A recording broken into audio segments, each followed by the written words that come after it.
eso se los puedo decir sin problema. Eran estadounidenses, no participó la fiscalía, ni siquiera le informaron. ¿Y ellos fueron los que invitaron? Sí, todo el trámite se hizo allá, en Estados Unidos, en el Departamento de Justicia, y de allá se otorgó el asilo y se le entregó el asilo con una consideración, con una sentencia muy difícil de sostener, porque se requieren de muchas pruebas y hasta ahora no las tenemos. Pero ellos ahí manifestaron que el caso de Ayotzinapa no pudo haberse consumado, palabras más, palabras menos, por las policías locales, ni por las autoridades municipales locales, ni por las autoridades estatales, que no tenían posibilidad de llevar a cabo un operativo con esas características. Sin embargo, sostienen que quien sí podía llevar a cabo una operación de esas características, de desaparecer a los jóvenes, era el gobierno federal y la Policía Federal. Entonces, para sostener esa afirmación, se necesitaba tener pruebas, y ellos las únicas pruebas que tenían fue lo que testificó la señora Anabel, que está en su libro y está también en ese juicio. Ella dice, por ejemplo, que había en Iguala en ese entonces un capo, un jefe del narcotráfico muy poderoso, que ni siquiera ha sido interrogado, ni señalado, ni mucho menos enjuiciado, y que según su informante de la señora Anabel, ese jefe de jefes era el que enviaba droga desde Iguala a Estados Unidos en camiones que tenían una separación especial, como un doble piso, y que los muchachos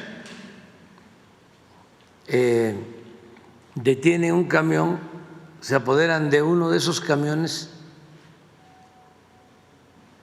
en donde supuestamente iba heroína, que costaba, ahí está en el libro de la señora, 20 millones o no sé cuánto,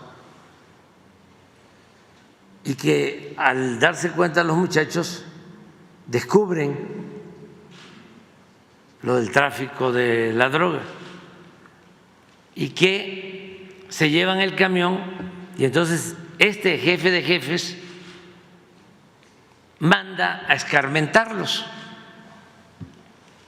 y a quien manda a escarmentarlos es al ejército, sin ninguna prueba.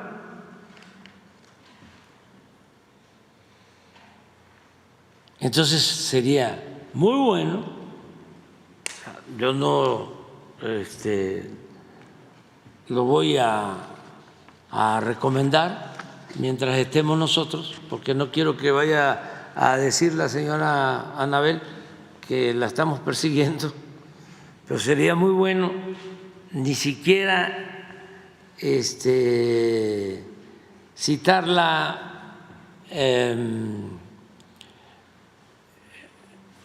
jurídicamente o judicialmente, formalmente, sino pedirle, porque su informante puede ayudar mucho a saber sobre esta situación y sobre todo a encontrar, a saber el paradero de los jóvenes, porque no es cualquier cosa.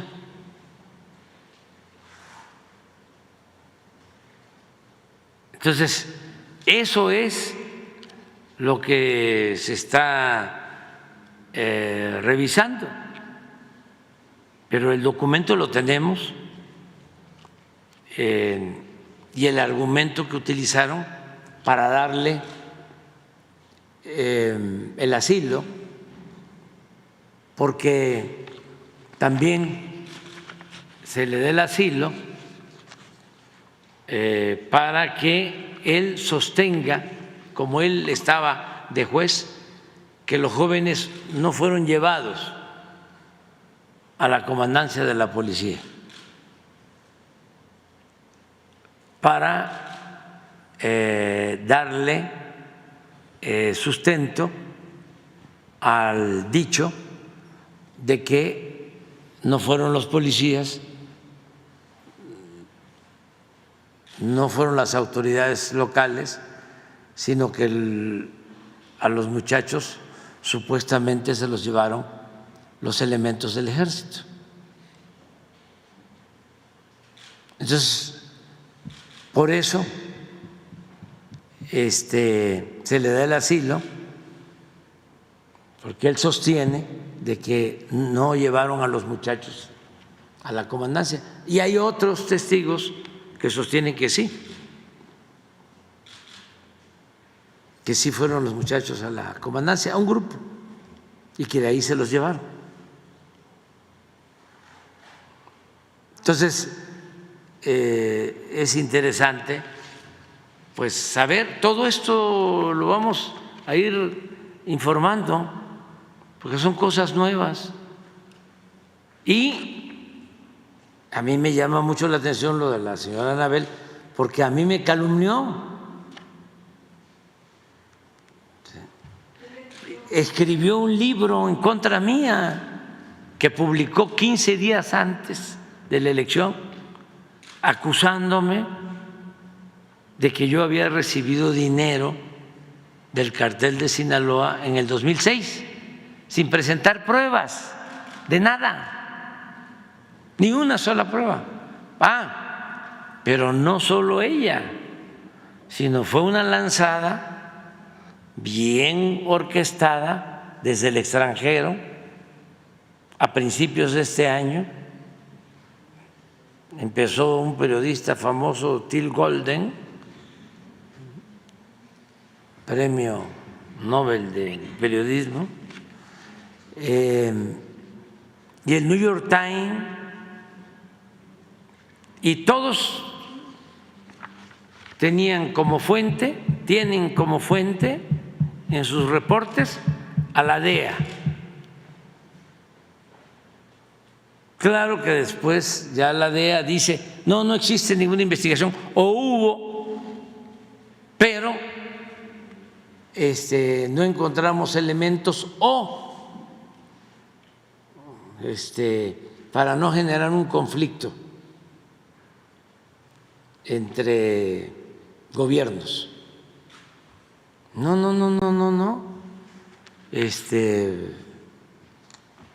Yo he hecho de mi vida una línea recta y lo que estimo más importante es mi honestidad, y no establezco relaciones de complicidad con nadie. Por eso soy libre y no puedo someterme a ningún chantaje. El presidente de México no puede ser chantajeado por nadie. Un presidente sometido, porque además esa es la práctica de algunas potencias extranjeras, tener agarrado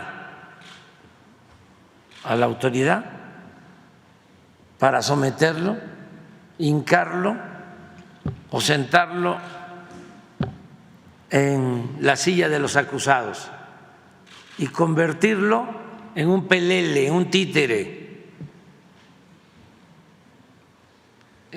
al servicio de esos intereses. ¿Y dónde queda la soberanía de México y la independencia de México? Si su autoridad está vulnerada, si su presidente no tiene autoridad moral, no tiene autoridad política, no podríamos hablar. Ahora que está lo del señor Zambada, estamos pidiendo la información. Mañana precisamente que va a haber gabinete para informar sobre lo de seguridad, vienen los del gabinete de seguridad, vamos a hablar de eso y vamos a seguir actuando con libertad, con dignidad. Entonces, lo otro de comunicaciones ya va en la reforma, ya va en la reforma que se está haciendo. ¿Qué fue lo que sucedió? A ver, ya no nos podemos tardar tanto, es así sencillo. Se apoderaron del gobierno. Salinas se apoderó de todos los bienes del pueblo y de la nación y empezó a entregarlos, esos bienes del pueblo, de la nación, empresas, minas,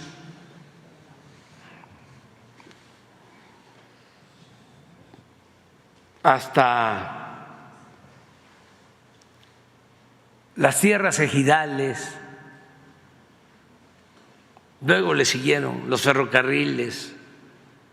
Salinas entregó todos los bancos, porque decidió crear una nueva oligarquía, un grupo compacto con sus allegados. Esa fue la operación que se llevó a cabo, transferir bienes de la nación y del pueblo a particulares, a un puñado de particulares que llegaron a sentirse los dueños de México. Bueno, para proteger esa política privatizadora, crearon un gobierno, no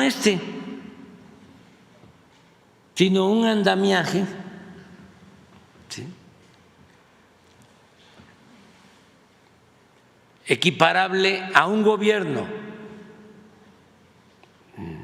o un gobierno paralelo. Entonces empezaron a crear organismos, aquí en este caso telecomunicaciones. Existía la Secretaría de Comunicaciones, que era la que se encargaba de los permisos para la radio, para la televisión, pues sacaron esas funciones de la Secretaría de Comunicaciones y crearon el Instituto de las Telecomunicaciones, el IFETEL, autónomo, independiente, entre comillas, independiente del pueblo, no de los potentados. Entonces, resulta de que si el gobierno quiere poner un sistema de telefonía en sus instalaciones, no puede, aunque les parezca increíble, porque le tiene que dar el permiso el Instituto de Telecomunicaciones. Entonces, ¿qué es lo que se propone? Pues que regrese esa función a la Secretaría de Comunicaciones. Pero así crearon también un instituto que se llama de la competencia, porque si la Comisión Federal de Electricidad quiere producir más energía eléctrica, le tiene que pedir permiso a este instituto de la competencia, porque si no, la Comisión Federal de Electricidad caería en prácticas monopólicas. Siendo empresa pública, le dan el trato igual que si fuese una empresa particular, y tiene más ventajas una empresa extranjera de electricidad como Iberdrola que la Comisión Federal de Electricidad, que la Comisión Federal de Electricidad es la que abastece de energía eléctrica y es por la que podemos garantizar que no aumente el precio de la luz. Lo que querían era acabar con la Comisión Federal de Electricidad y privatizar toda la industria eléctrica, y entonces estaríamos pagando, si eso se hubiese permitido, el doble o el triple de lo que se paga ahora por los recibos de luz. Entonces, como en España, porque ese es el modelo. Entonces, ahora lo que se está planteando es que no sean empresas, o que sean empresas públicas, Comisión Federal de Electricidad, Pemex, empresas de la nación, recuperar lo que era de todos los mexicanos. Y por eso tampoco les gusta la reforma al Poder Judicial, porque iban ahí, metían amparos. ¿Saben cuántos amparos interpusieron en contra del Tren Maya? Muchísimos. No querían. Ahí todavía están queriendo parar el tren, nada más que ya no lo van a parar, porque ya vamos a tener todo el tren a principios de septiembre. Así es, ¿verdad? Sí, 6, 7 y 8. 6, 7 y 8 de septiembre. Ya se terminan los 1.500 kilómetros del Tren Maya. Y ¿quién es pitcher de ustedes? Pitcher. ¿Quién lanza? No vino. ¿Y catcher? Hay que pedirle mucha recta, ¿sí? Curva. Valenzuela tenía una pichada que se llamaba el tirabuzón, y el mejor pitcher en la historia del béisbol, Mariano Rivera, tenía una pichada que se conoce como recta cortada, que venía así y luego ya al llegar al home, así. A muchos les dejaba nada más el manguito del bat, no podían.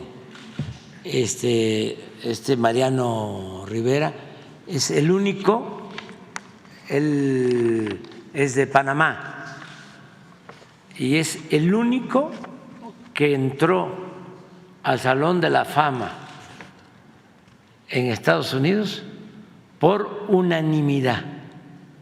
Es decir, todos los que votan lo aprobaron. Es el único.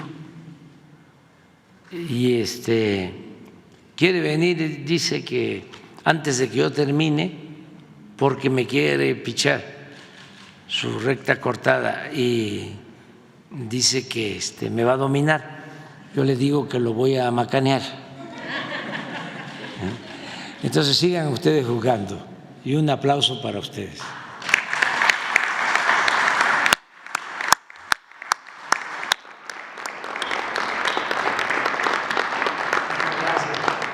Queda pendiente.